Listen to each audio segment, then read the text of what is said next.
cultural. For Adrian, it's more biological, cultural. And I'm saying this is something that means so much to me because I want to be an activist. But one of the reasons that I'm refraining from being an activist is because I don't want to spend so much time away from my dad, which is something that I can relate to both of you all are saying. So for me, it becomes difficult as a Caribbean man wanting to show something different, but also not wanting to relive what my father lived with me, with my son. So for me, when I listen to all of the presentation, it meant a lot to me. It touched something in me. So it gives me a different perspective, but it also makes a lot of things clear in my mind. What is important for me? Is it important for me that I'm going to affect the entire community, or is it important for me that I'm going to affect my son? So I'm left with Pat having to deal with that right now.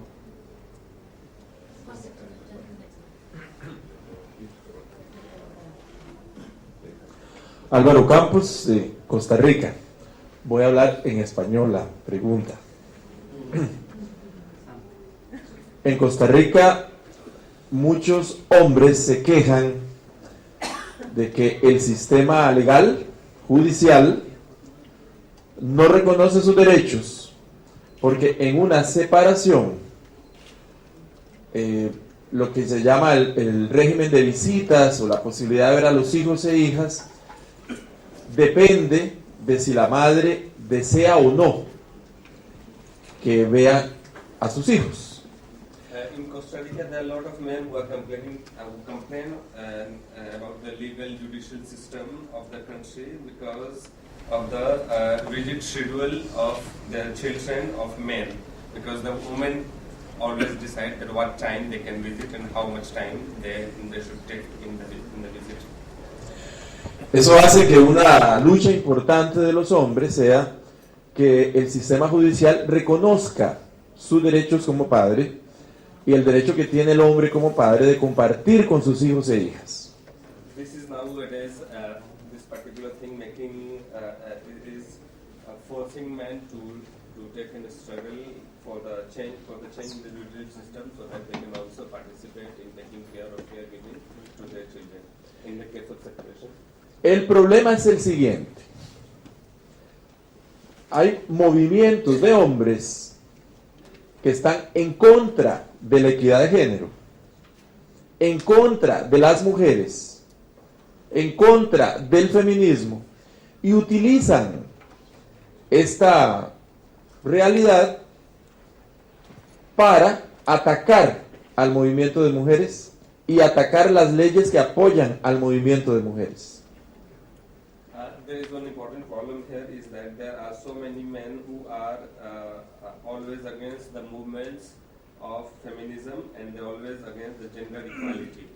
So that they also use this particular right of men of taking care of their children against the movements which is led by the women and all the feminist movements in Costa Rica.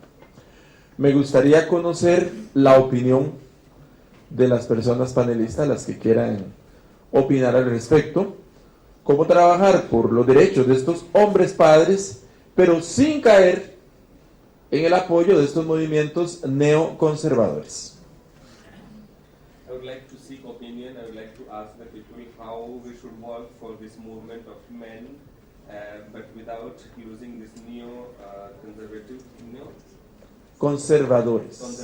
movement. I would like to seek your opinions about how to work on that. Couple over here. There's one behind you. Can you keep it reasonable? Yeah, I'm going to keep it short. Just a comment on Adrian's presentation. Dr. Levin Antrobus she's a clinical psychologist in the UK, pulled a lot of that data together and a lot of that research together on the biological aspects of fathers and put it into a documentary on BBC, which was fascinating. So there's another aspect of that research that she put together that I wanted to mention. And it's good news for you, Michael, in your problem that you have with your daughter and your testosterone. The research that was shown that when a father is involved in the life of a young girl, so if a father of a daughter, the daughter reaches menstruation much later and obviously then becomes sexually active later as well. So it sorts out the teen pregnancy problem to a large extent and solves your problem as well at the same time, Michael.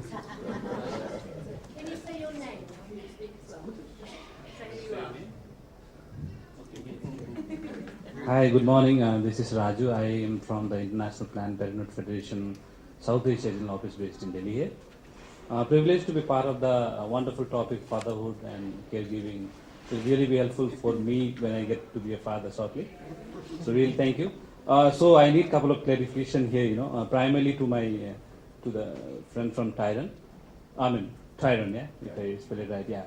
You had a very progressive family. You had 22 siblings. Now you have 4. So it's very personal. But then how do your those 4 kids talk about? Is there a progression that you found out, or still to be?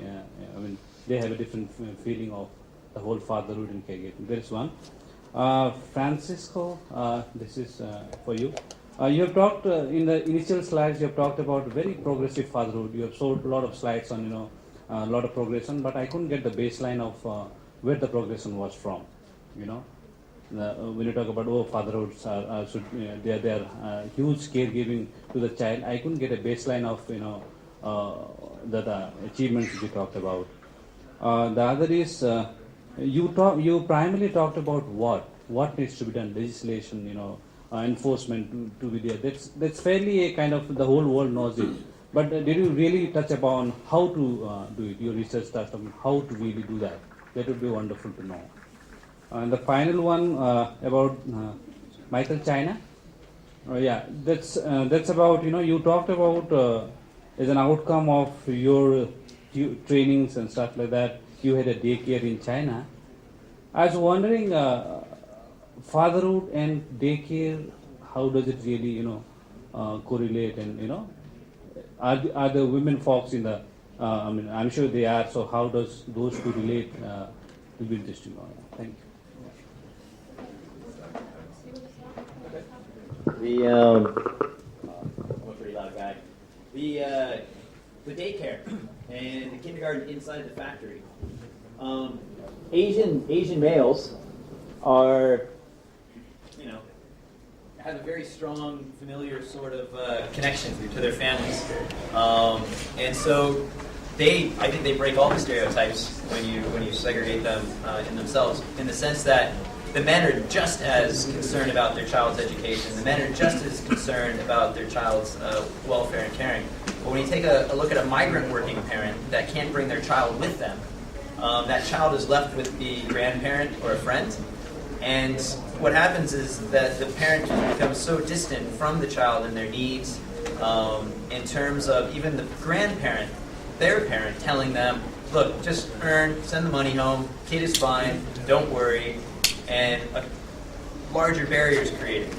Now, the factory, especially when you do have, and there's not enough housing for migrant working families, but when you can't allow the family, when you can't allow the child to be closer, and the connection that we do need to make, which I think comes to your question, is that we need to begin showing that it's going to keep the employee more focused on their work, it's going to keep them longer within the company, and additionally, the company benefit from that is it just makes them look like a much better working environment. So they get the larger benefit of being a better recruiter, considering of all the other factories they're competing with within that area.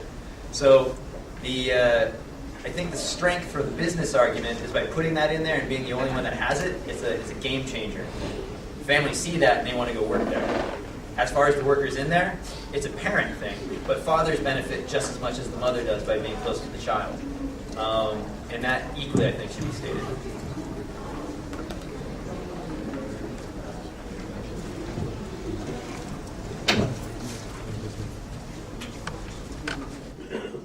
I will use the microphone, though you can probably hardly see me. Right, okay, I just wanted to talk a little bit about the father's rights question. What do you do with the angry dads and the the anti-feminist we've had a lot of that in the UK, and the groups tend to mature over time as they become more talked to. So I think that when you're working with individual men, obviously you're working with their pain and all that. What we find in the end is that as the groups mature, they tend to understand that the courts are at the end of the line. The courts are only behaving the way they do because of the belief right back from the birth that mothers matter most. And it's a belief that very often the men hold too, and they're fighting against it. So what we have done is to sort of assist some of these groups to also to campaign for paternity leave, so that they begin to look also at the future fathers who you don't want to be in the same position in the courts. And you can use Sweden as quite a good example, because Sweden's got a long history of involving fathers from the birth. And after separation,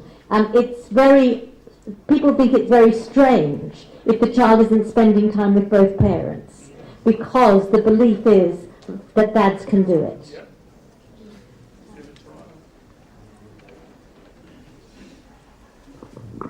To chime in a little bit on that very question. In the region, what we've had for a very long time is a belief on the part of men that the law is only for women. So men have traditionally chosen to fight with the mothers violently, physically, rather than go the route of the law courts. But the organization I work with officially, my day job, Legal Aid and Counseling Clinic, we actually provide legal advocacy and representation for men. And we have actually taken cases to court where men have won, where men have been able to win custody of the children, or at least get equal visitation with the children. So first you have to position it within the national law. The law has to make provisions for it to happen. And then men have to understand that they too can access legal services, and that they can go to the court, and that they can get those rights upheld once they are within the laws of the land. In terms of your question, gentleman from Planned Parenthood, I worked with Planned Parenthood many years ago myself. I don't know if that means anything, that I actually ended up having children after working with them for 10 years. I have 2 daughters and 2 sons. My adopted son is 20 years old, and my youngest son is now 10 years old. And I'm very proud to say that I think they are going to go the route that I'm going, rather than the route of their grandfather. But I think it really is a matter of the fact that they have seen loving, caring relationships between their parents, and the fact that they see respect, they see love, and they understand that while there is what happens in the society seems to be different, so to speak, from what happens at home. You can, if you work with your children, you care for them, you teach them, you mentor them properly, they will make the right decisions eventually, because that is a part of your mentoring role as a father. Many people in Grenada find it strange that my 20-year-old son actually hugs me in public and says, "I love you," at the end of phone conversations, because that is just not the norm. But I think, again, as I said, it really is a matter of the fact that I've been there for him, and I've tried to help him to understand that, being a man is being a human, and therefore you're entitled to all the emotions that your sisters can share, and feel free to share them. And I appreciate it, and I share them as well.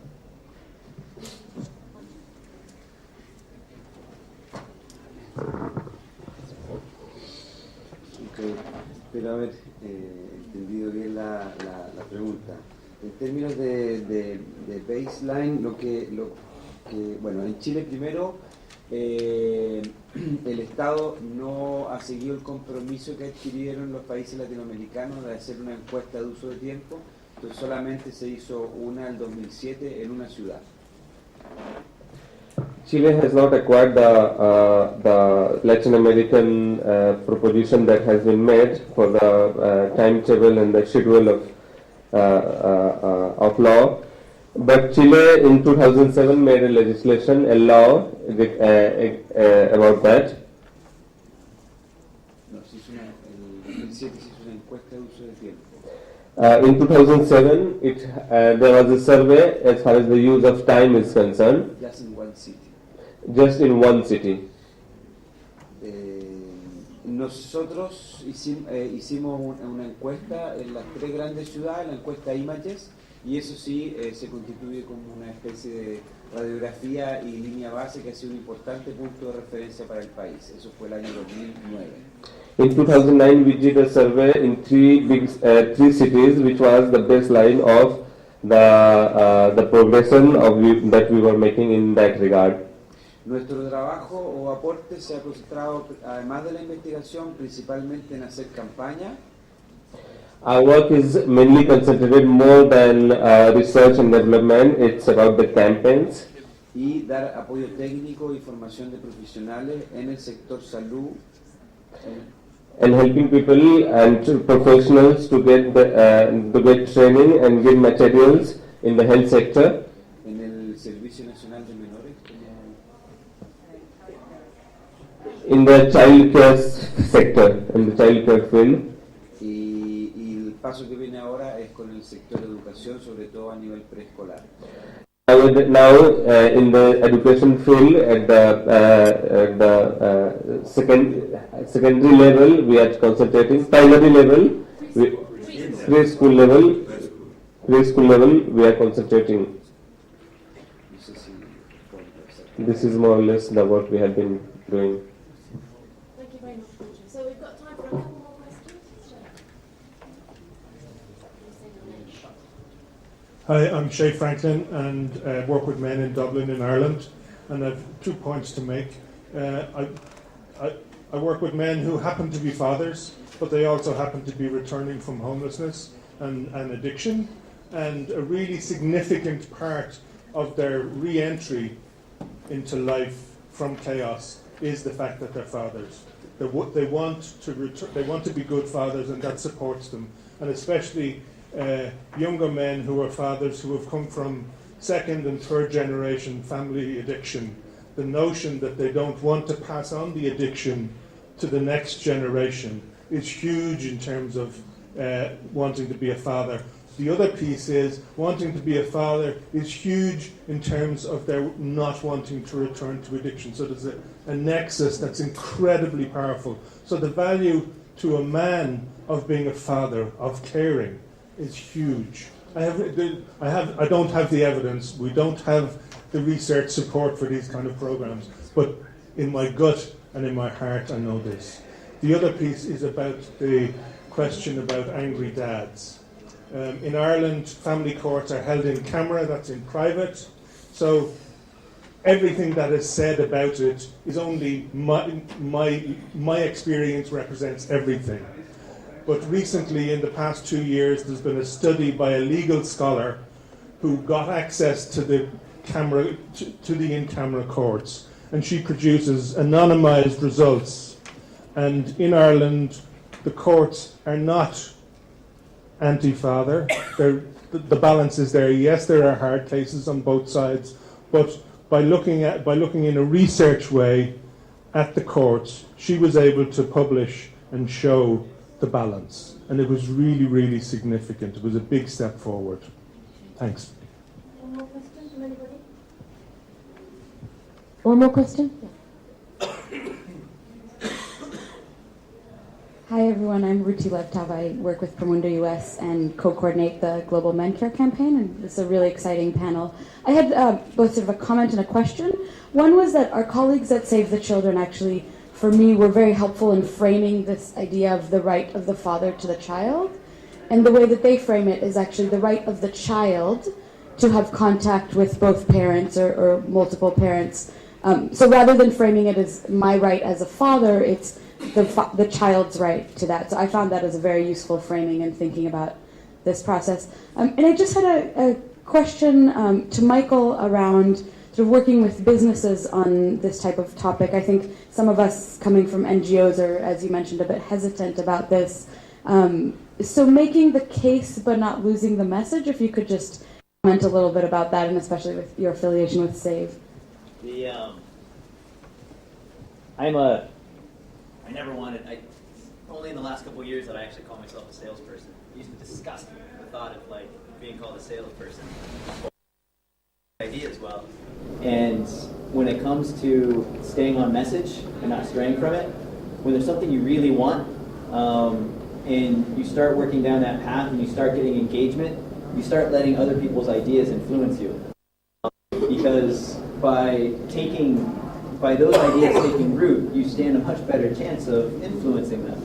But as you go down that path, you can become what you started with wanting to sell can end up being more like what they wanted to buy, which isn't necessarily bad. It just really depends on what your ultimate goal and objective was. And you have to always reassess, are you still meeting that objective? I get a little frustrated, even with my parents saved, because this comes part of that question. And I've voiced it a few times that the reason I got involved with the center is sometimes I feel that, yes, we want to make that business argument, and that's why I'm here. But I find ourselves going further away from those left behind children, and now dealing more with juvenile workers and young workers. And that's the area that concerns me, because that's the argument business wants to make, because that's the workforce today. I want to talk about the workforce tomorrow. So. Thank you.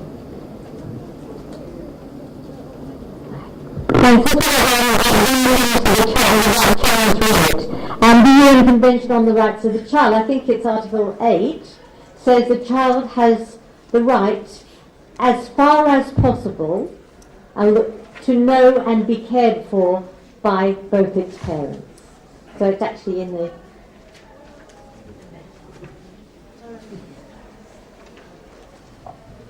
The work that we do is informed not just by the convention, but largely by the convention, which also promotes the principle of the best interest of the child. And as long as it is, the father is not proven in any way to be dangerous to the physical and mental health of the child, then it is also in the best interest of the child to have the support of both parents. And one of the things I have found in the work we do, going with the Ireland example, we do a batterers intervention program for men who have been mandated by the courts to go through this program. And one of the sessions in the program deals with fatherhood and the effect of violence on children. And it is one of the most powerful sessions we do, because for very many men in the program, and we have this program being run in 7 countries in the region, and the reports are similar from all the countries, many men turn around from the violent behavior, shun their violent behavior when they come to the realization that this violent behavior does in fact impact very negatively on their children. For many of them, that's a turning point, because they do not want to be bad parents in the sense that they don't want to do things that will hurt and affect their children in the long term. And that those are important entry points for us in the work, to understand that men are not going out planning to be bad fathers or to be absent fathers, but there are circumstances that might influence the decisions they make, but that most men, given a chance, want to be good fathers, and that we can work with them in that regard. So I think we've run out of time.